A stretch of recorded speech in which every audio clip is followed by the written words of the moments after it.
नमस्कार, मैं दीपक कुमार आप सभी का स्वागत करता हूं दोस्तों। दिल्ली का शराब घोटाला, जी हाँ, दिल्ली आबकारी नीति के मामले में जिस दिन सीबीआई ने अरविंद केजरीवाल से पूछताछ किया और जिस तरह से सीबीआई के पूछताछ में अरविंद केजरीवाल ने अपना गर्दन बचाने के लिए आरआई का सारा दोष मनीष सिसोदिया के ऊपर डाल दिया, यह कहते हुए कि मैं मंत्री ही नहीं हूं उस विभाग का और ना ही मेरे पास कोई विभाग है और ना ही मैं किसी भी फाइल पे मेरा सिग्नेचर है, फिर मैं कैसे दोषी हो सकता हूं।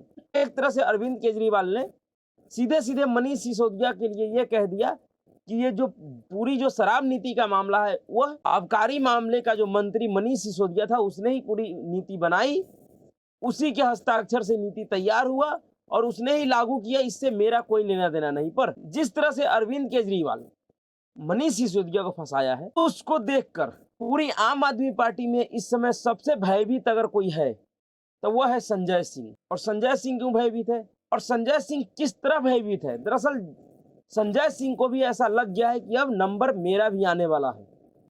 अपना नंबर आते हुए देखकर संजय सिंह इतना भयभीत हो गए हैं, इतना व्याकुल हो गए हैं कि वह खुद क्या कर रहे हैं उसको पता नहीं है। दरअसल अरविंद केजरीवाल जो अभी एक नया लाइन लिया है पढ़े लिखे होने का, पढ़ा लिखा प्रधानमंत्री होना चाहिए देश का।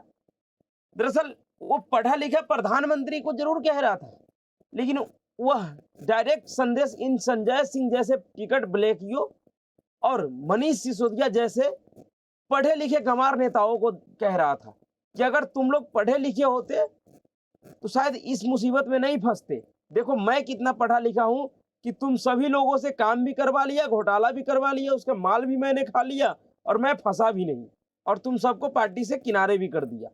आज तुम सभी लोग जेल में चक्की पीस रहे हो और मैं मौज कर रहा हूँ। पढ़े लिखे होने का क्या फायदा है? दरअसल ये पूरा जो पढ़ा लिखा का मामला था ये इन्हीं संजय सिंह जैसे लोगों को केजरीवाल बताने का कोशिश कर रहा था, लेकिन ये लोग समझने को तैयार ही नहीं। इनको लग रहा है कि केजरीवाल नरेंद्र मोदी को कह रहा है।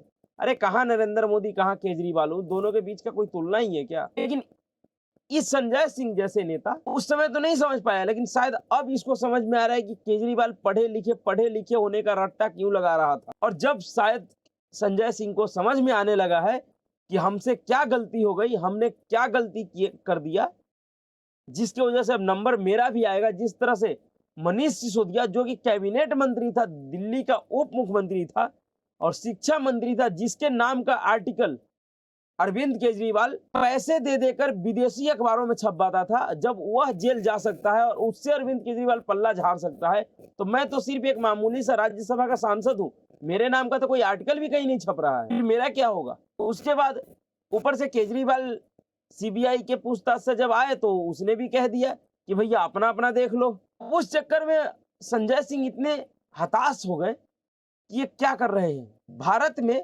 पहली बार शायद ऐसा हुआ है कि कोई आरोपी जांच एजेंसियों के खिलाफ मानहानि का केस किया हो, उसको मानहानि का नोटिस दिया हो। गजब का खेल है। यहाँ समझ में आता है कि जो अरविंद केजरीवाल पढ़े लिखे और डिग्री का रट्टा लगा रहा था, वो किन के लिए लगा रहा था? वो इन्हीं बेवकूफों के लिए लगा रहा था कि अगर तुम्हारे पास भी कोई डिग्री होता, तुम पढ़े लिखे होते, तो कम से कम हमारे इस चाल को समझ पाते।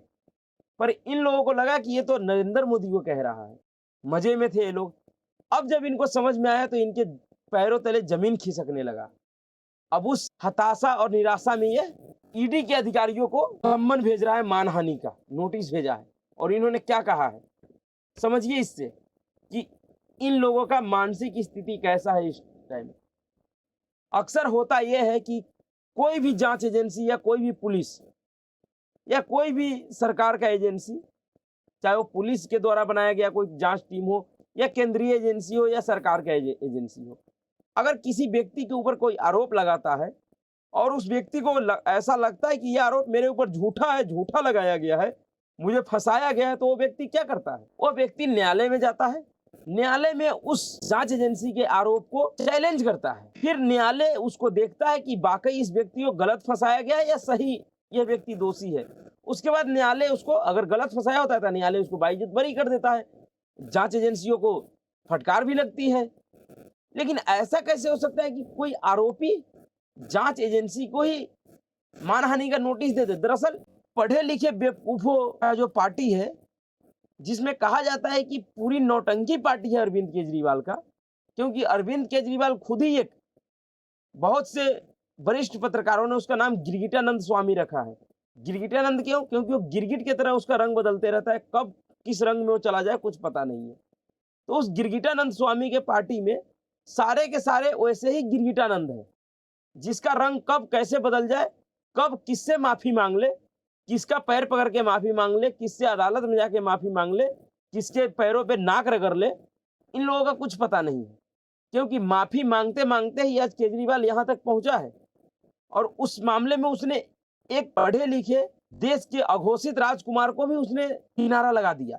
खुद जब भी अरविंद केजरीवाल फंसा है किसी झूठे मामले में, तो बड़े सलीके से ये माफी मांग के चले आते हैं, क्योंकि इसका तरीका भी यही है कि अगर आपसे गलती हुआ है तो माफी मांग लीजिए, बात खत्म। लेकिन इस देश के एक अघोषित नेता को उनके चमचे चाटुकार के अलावा अरविंद केजरीवाल ने भी इतना चढ़ा दिया, उसे ऐसा महसूस करा दिया कि वो पता नहीं कितना बड़ा महापुरुष है कि वो माफी नहीं मांग सकते, जिसका खामियाजा भी उनको भुगतना पड़ रहा है।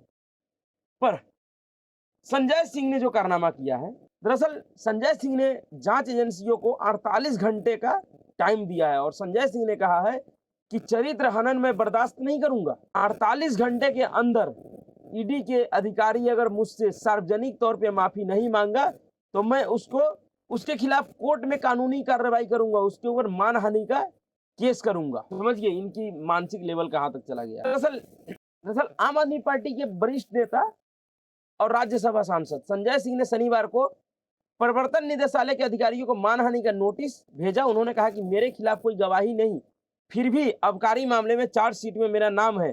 संजय सिंह ने कहा कि मैं इस तरह के चरित्र हनन को बर्दाश्त नहीं करूंगा, इसलिए मैं ईडी के अधिकारियों को मानहानि का नोटिस भेजा है। इतना ही नहीं, राज्यसभा सदस्य सिंह ने आगे कहा कि ईडी ने लोकप्रियता पाने और मेरी छवि खराब करने के लिए झूठे और दुर्भावनापूर्ण तरीके से आबकारी नीति में संलिप्तता दिखाई है। उन्होंने कहा कि ईडी ने आबकारी नीति मामले में संजय सिंह के खिलाफ असत्य, मानहानि करने वाला और आपत्तिजनक बयान दिया है।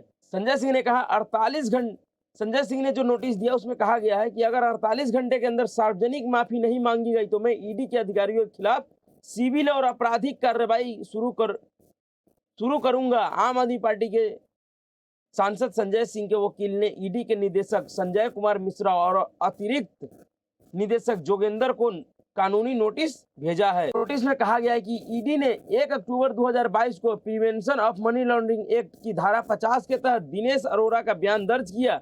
ईडी ने उस बयान के आधार पर संजय सिंह की छवि और प्रतिष्ठा को धूमिल करने की साजिश रची और जानबूझकर दुर्भावनापूर्ण शराब नीति में उसकी संलिप्तता का आरोप लगाकर मानहानि की है। ईडी के आरोपों को संजय सिंह ने खारिज कर दिया।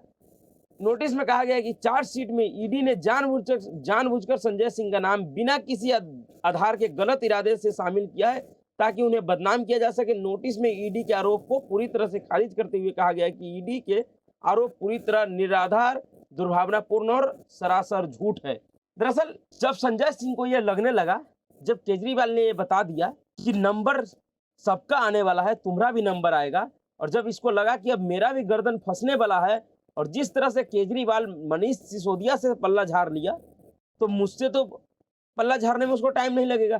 तो उसके बाद इसने अब एक नया नौटंकी शुरू कर दिया, इस तरह का मानहानि का नोटिस भेज के, जबकि इस मानहानि का नोटिस का कोई मतलब नहीं है, इससे कोई फर्क नहीं पड़ेगा जांच एजेंसियों को।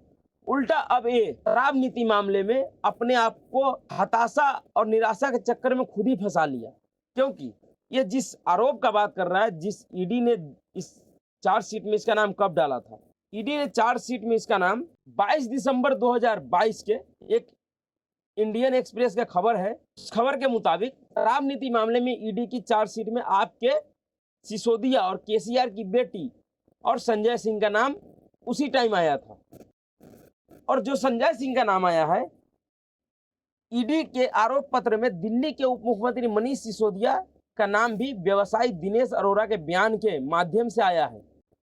तो जिस दिनेश अरोड़ा के बयान के माध्यम से मनीष सिसोदिया का नाम आया, और जिस मनीष सिसोदिया को दिल्ली की कोर्ट ने माना है कि यह पूरे शराब नीति मामले में सबसे बड़ा षड्यंत्रकारी है, मास्टरमाइंड यही है।